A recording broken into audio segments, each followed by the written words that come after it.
Tonton video ini sampai selesai agar Anda tidak gagal paham.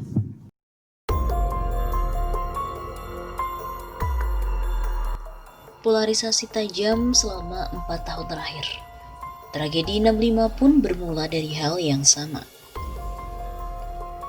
Presiden ke-6 Susilo Bambang Yudhoyono kembali mengatakan kekhawatiran mendalam menyangkut kehidupan bermasyarakat dan juga berbangsa akhir-akhir ini. Menurutnya, kerukunan masyarakat dan juga harmoni sosial saat ini terasa retak dan jauh dari semangat persaudaraan. SBY juga mengatakan mengamati dengan tekun apa yang terjadi di tanah air dalam 3 hingga 4 tahun terakhir. Bermula dari dinamika politik Pilkada DKI Jakarta 2017, katanya kehidupan masyarakat saat ini seperti berjarak dan terpisah. Kemudian terbangun polarisasi yang tajam di antara kita, baik karena faktor identitas, politik, maupun ideologi. Sepertinya masyarakat kita harus dibelah dua, kita dan mereka, bahkan kita lawan mereka. Kata SBY dalam sebuah tulisan bertajuk Indonesia tahun 2021, peluang untuk sukses ada, jangan kita sia-siakan. Pada hari Jumat 8 Januari 2021. SBY juga mengatakan ada kondisi di mana kelompok yang berbeda identitas, partai politik dan garis ideologi dianggap sebagai lawan. Bahkan, untuk bicara pun merasa tak nyaman. Menurut SBY, garis permusuhan ini bahkan sudah menembus lingkaran persahabatan yang telah terbangun lama, bahkan di lingkaran keluarga. Sungguh memprihatinkan jika lingkaran tentara dan polisi yang harusnya menjadi contoh dalam persatuan dan persaudaraan sebagai bangsa juga tak bebas dari hawa permusuhan. Menurut Purnawirawan Jenderal TNI ini, keadaan tersebut sangat menyedihkan dan membahayakan masa depan bangsa. Ia juga lantas menyinggung tragedi berdarah gerakan 30 September 1965 yang juga bermula dari polarisasi sosial tajam. Begitu pula dengan konflik horizontal pasca krisis 98, seperti di Sampit, Poso, Ambon dan juga Maluku Utara. SBY mengatakan saat itu perlu waktu 3-4 tahun untuk mengakhiri benturan dan kekerasan. Belum lagi fase rekonsiliasi dan mengembalikan kepercayaan yang memakan waktu lama. Saat ini jika polarisasi antar kubu politik sangat tajam, kehidupan demokrasi pasti tidak sehat. Begitu kata mantan Ketua Umum Partai Demokrat ini. Imbasnya, SBY pun juga melanjutkan, pemilihan calon pemimpin baik di pusat maupun daerah akan sangat dipengaruhi dan juga ditentukan dari apakah mereka memiliki identitas, kemudian mereka paham ideologi dan politik yang sama.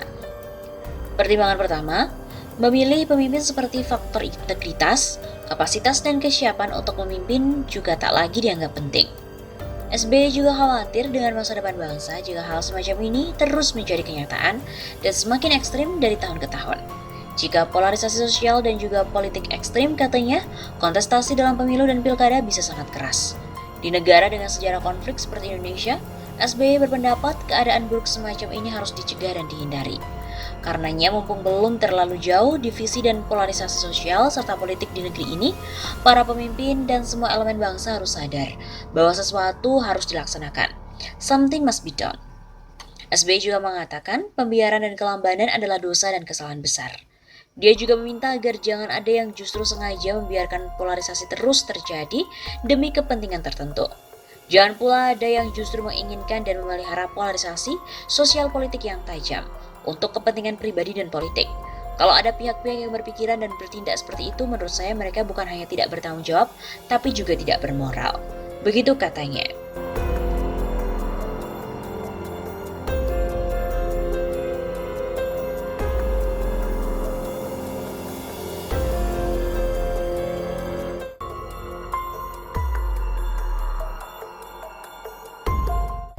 Telah ditemukan dokumen PKI dengan target mendirikan negara komunis.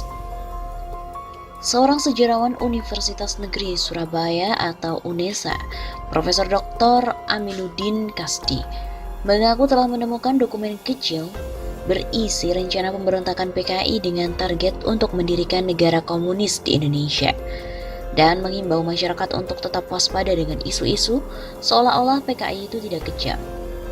Masyarakat harus tetap waspada dengan isu yang seolah-olah PKI tidak kejam, bukan anti agama dan tetap berjuang untuk NKRI. Begitu kata Dr. Aminuddin Kasdi dalam suatu diskusi kecil di Surabaya beberapa waktu yang lalu.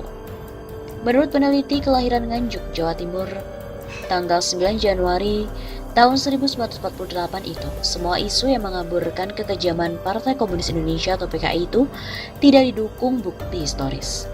Justru, ia menemukan dokumen kecil berisikan rencana pemberontakan PKI dengan target untuk mendirikan negara komunis di Indonesia. Dokumen yang ditemukan itu berupa buku kecil atau buku saku tentang ABC Revolusi yang ditulis oleh Komite Sentral PKI pada tahun 1957, di mana isinya menyebutkan 3 rencana revolusi atau pemberontakan oleh PKI untuk target negara komunis di Indonesia. Buku itu membuktikan bahwa rencana pemberontakan PKI yang diragukan sejumlah pihak itu ada dokumen historisnya. Bahkan, dokumen itu merinci 3 tahapan pemberontakan PKI yang semuanya gagal. Lalu rumor pun diembuskan untuk mengaburkan fakta. Begitu kata penulis tesis Masalah Tanah dan Keresahan Petani di Jawa Timur tahun 1960 sampai 1965.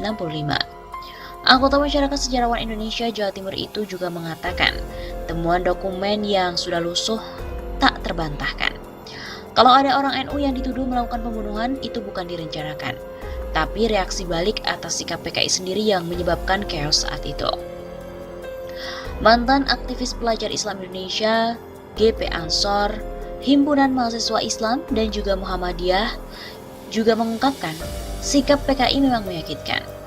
PKI melakukan provokasi dengan ludruk yang temanya meyakinkan, seperti matinya Tuhan, malaikat yang tidak menikah karena belum dihitan, dan banyak lagi. Oleh karena itu, ia juga mengimbau masyarakat semua agar jangan terpengaruh dan terprovokasi oleh politik yang didukung dengan sejumlah media massa untuk membesarkan nama PKI guna mengaburkan sejarah, seperti menunjukkan bahwa orang PKI juga ada yang menciptakan salah satu lagu nasional. Kita jangan terpancing dengan sisa-sisa orang PKI di berbagai lini yang berusaha membangkitkan mimpi tentang negara komunis melalui media massa, buku-buku dan semacamnya yang seolah-olah benar dengan bersumber testimoni. Ada sisa-sisa PKI bercokol di media. Testimoni itu mungkin saja benar, dan ia menilai testimoni itu juga bersumber dari individu yang tidak mengetahui skenario besar dari PKI untuk mendirikan negara komunis di Indonesia. Saya bukan hanya testimoni, saya mempunyai bukti yang sangat gamblang dari dokumen PKI sendiri yang dikeluarkan oleh CCPKI dan juga dipimpin DN Aidit. Jadi rencana negara komunis Indonesia itu fakta historis. Dalam video wawancara khusus, Profesor Aminuddin Kasdi juga meluruskan propaganda yang beredar di mana menyebutkan bahwa G30 SPKI itu merupakan rekayasa dari Presiden Soeharto.